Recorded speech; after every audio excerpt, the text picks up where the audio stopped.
So will Nandiji's wait finally be over? Will the truth about the Kashi Gyanvapi case finally be revealed through this Archaeological Survey of India report?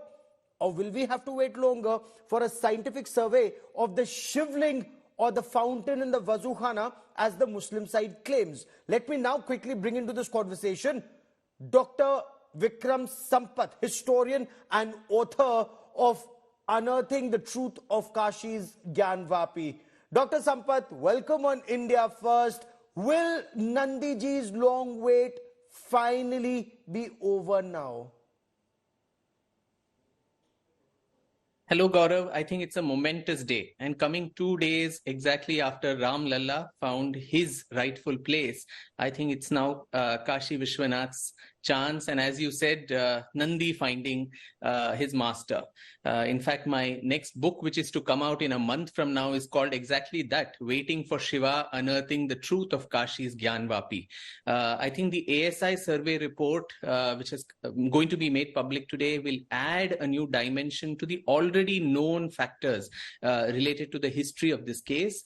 The fact that it was always a temple, it did not need an ASI survey to tell you that. Any visitor who went there, who saw the western walls, the ruins, which Aurangzeb had left in 1669, it was left as it is, with artifacts of a temple, only to humiliate and insult the Hindus, so that every day the devout Hindus would see there that their most sacred space was demolished, and 3 domes were just put on it, superimposed, illegally taken over and converted into a mosque. But then the history of Kashi Vishwanath is also a history of resilience, where Hindus never gave up on the site. We always kept building, rebuilding new shrines closer and closer to the original space that was demolished first in 1194 by Qutbuddin Aibak. Since then to Aurangzeb and thereafter, we never gave up. And so now is the time to probably, as India rises civilizationally, Bharat reclaims Kashi Vishwanath next as the major epicenter of our civilizational heritage. True, Qutbuddin Aibak, Razia Sultan, Aurangzeb, but apart from historical evidence, forensically, what truth can the ASI report reveal in your appreciation?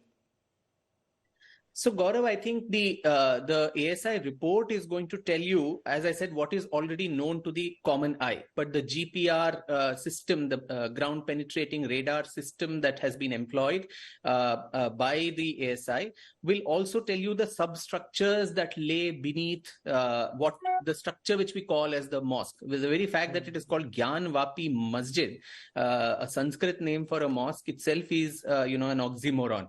But underneath that, there are artifacts which are Hindu origin. There are pillars, there are, markings of Trishul, Damru, lotus markings, bells, all of this which we find both on the walls of the mosque, and a lot of artifacts which are probably submerged under. Because as you know, the main pattern of, Islamic iconoclasm was that the previous structure would be destroyed and over that something would be built. So a lot of buried artifacts and structures would be there underneath the current mosque, which the ASI report is most probably going to unravel. It's a 1,000-page report, so a lot of us are still trying to figure our way to find out what all it contains. And Dr. Sampath, what did your research indicate about the Kashi Gyanvapi, the Swayambhu Shivling that the Muslim side insists is a fountain? That is a fascinating story in itself. I mean, Kashi and the Vishwanath, the Swayambhu Linga that was established there, according to the Kashi Khanda of the Skanda Puran, it is supposed to have been a self-manifested Linga, which Bhagwan Shiv himself manifested there. Of course, one could say this is all mythology and it is all kinds of stories. But then for more than 1,500 years, there was a sacred spot there. Huan Sang, who came as a Chinese pilgrim pilgrim in the 7th century. He talks about a magnificent temple there. In the 10th century, when the Gahadwala rulers were, made Kashi their capital, that is when, Lakshmidhara, one of the first courtiers in the Gahadwal court, wrote an extremely, expansive treatise called Kritya Kalpataru in Sanskrit, in which the beauty of Kashi, its Mahatmyam as a sacred spot, and the primacy of this temple have also been discussed. And over the ages, Gaurav, 10th century is there, then the Kashi Khand you have, the Kashi Rahasya as part of the Brahma Vaivarta Puran, that also talks about Kashi's greatness. You had people like Vachaspati Mishra in 1460 or so, who wrote the Tirtha Chudamani, also talking about Kashi and its greatness. And the person who is credited with resurrecting the temple, which faced series of iconoclastic waves. It started in 1194, as I said, with Kutubuddin Aibak, then Razia Sultan in 1236, 1240, yes. That range, there was a mosque built there. Then you had iconoclasm of the Jaunpur, Sharki rulers of Jaunpur, Alauddin Khilji, yes. And Sikandar Lodi, who led a massive demolition of all the temples of Kashi.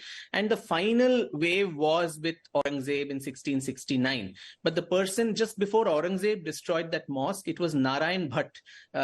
These were Maharashtrian Brahmins who came from Maharashtra, settled down in Kashi, and created this resurrection of Kashi as and its consciousness in the dharmic, people of India. And Narayan Bhatt was, a Sanskrit scholar par excellence. And in his book called Tristhali Setu, he again talks about Kashi. Yes. And he influenced Raja Todarmal. And Todarmal was, as you know, very close to Emperor Akbar, who was probably, one of the slightly more tolerant of the Mughal rulers. And under his, guidance in 1580 was when this Ashtamandap temple was established of Vishweshwar, a grand edifice, and that is where the Gyanvapi mosque today stands, and it is Narayan Bhatt's temple of 1580, which was destroyed by Aurangzeb in 1669. And one interesting fact I'd like to add. One interesting fact, Gaurav, that I'd like to add is Narayan Bhatt's grandson was this man called Gaga Bhatt, who was also the person who coronated Chhatrapati Shivaji Maharaj and created the Rajyabhishek rules for a Hindu ruler. And quite coincidentally, 2 days back, the old gentleman who was there, Dikshit, who also led the Pran Pratishtha of the Ram Lalla in Ayodhya, is a descendant of Narayan Bhatt and Gaga Bhatt. In a way, there is a continuum, so to say, of this lineage. Okay. But many argue that Aurangzeb's 1669 farman calling for the demolition or ordering the demolition not just of the Kashi Vishwanath temple but also the Mathura Sri Krishna temple is very well documented. It's even mentioned in the Masire Alamgiri. So my question is, in the land of salvation, can faith find salvation, Dr. Sampath? It should and it will, because, Kashi was called by Lord Bhagwan Shiva himself as an avimukta kshetra. He said, I will never abandon this. That's what he tells Devi Parvati in the Kashi Khanda. He says he's so fascinated by this. And that is the place where he also assures every soul which is leaving the body there, Shiva himself comes and chants the Ram Tarak mantra to them so that the soul goes to the, salvation, gets salvation. That is the belief of the Astikas. Be that as it may, the fact that there is a weight of, literary evidence. There are so many traveler accounts, right from, as I said, Hyun Sang, then you had Al-Baruni, you had Ibn Battuta, you had so many of the Persian travelers, you had many of the British, French travelers who all spoke about a Kashi Vishwanath temple, a grand temple. And one of them also writes about, he'd come, I think, just 1 year before Aurangzeb destroyed it. So 1667 or 68. Okay. And he writes about how, there was this huge temple of Bisheshwar and how people used to come there and put water on the, Shivling. Peter Mandi was his name, and he documents these things. So there's a weight of historical, literary, epigraphic. There is also, as I said, traveler accounts, and now an archaeological account added to this to buttress all this. So it is not merely just faith speaking, it is also history added to it, and very importantly, also a legal angle added to it as well. Because as I said, Hindus not only never gave up on the site, even at the heights of Islamic rule, Yes. but even during legal contestations, right from 1810, there were bloody riots in Varanasi, and from 1860s onwards, the place kept going to courts, the British courts. And very interestingly, Gaurav, in 1936, there was a very famous case in the British court called the Deen Muhammad versus the state. And in this case, the British courts had adjudicated that this site, the mosque, was not even a Waqf property. It was not registered as a Waqf property. Now, Aurangzeb may have demolished a temple undoubtedly, but there is no farman of his to say in its place you have to build a mosque. So it is an encroachment. It's an illegal encroachment. Demolition is true, but building a mosque in its place, there's no Badshahi farman for that. And so that was contested in the British courts in 1936, and 1942 they even went for an appeal, and the Allahabad High Court rejected it at that time during the British times. It's not in contemporary India, independent India too, where they said there are no records to show that it has been donated. You need a Waqif who will donate the property to the Supreme Allah and so on, for which there is no records here at all. So it is a case which is watertight for what would be a very sacred site for the Hindus, which should rightfully come back to them, and we are claiming it only on peaceful legal means, going through every torturous way of the legal route, showing proofs, evidences, when, as they say, haath kangan ko RC kya. Anybody who goes there, you don't need a ASI survey to tell you that those pillars and the ruins are those of a temple. Okay. But let me come back to that ASI survey for a moment. That survey has happened in a part of that complex. It hasn't happened in, what was the Vazhukhana area that the Hindu side insists is the Shivling and not a fountain. So will the secrets that are buried in the Gyanvapi coop finally be revealed, or will Hindus have to wait longer to worship their Aradhya?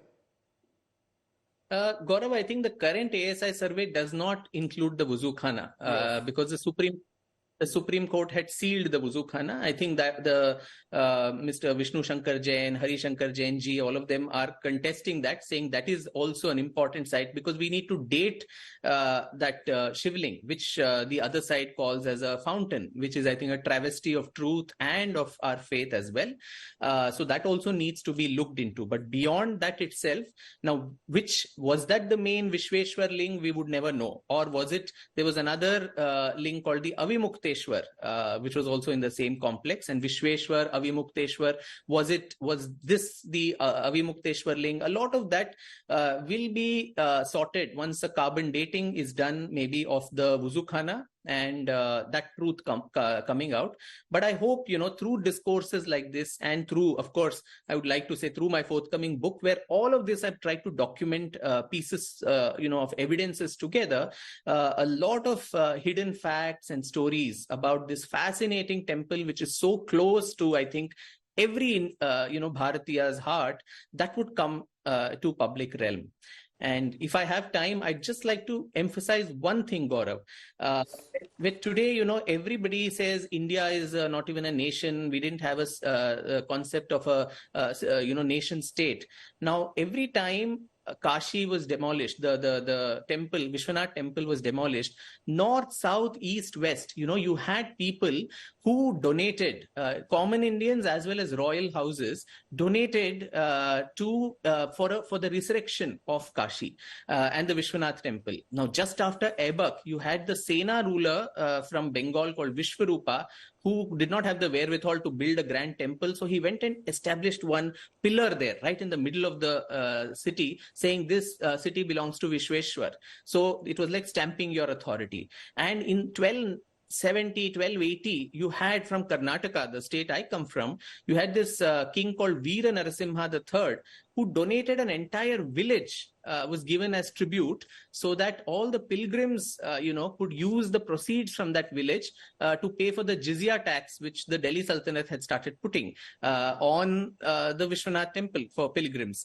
A businessman from Gujarat called Vastupala in the 13th century, he gave more than a lakh of rupees then to rebuild the temple. So the Maharashtrian Brahmins also contributed. Maharashtrian literature also spoke about it, in the Guru Charitra. And you had the Telugu, north and south. So Kashi was in Uttar Pradesh, North India. It didn't matter to South Indians. That is absolutely, bunkum. Absolutely. You had a poet called Srinatha, who in 1440, under the Vijayanagar Empire, translated the Kashi Khanda into Telugu so that people down south could understand the importance of Kashi. So that is the... Absolutely. And Dr. Vikram Sampath, this is where that civilizational link to Ayodhya, Kashi and Mathura are all coming together. This is why this information, and at this time, is extremely crucial, extremely important. For joining me here, Dr. Vikram Sampath, many, many thanks.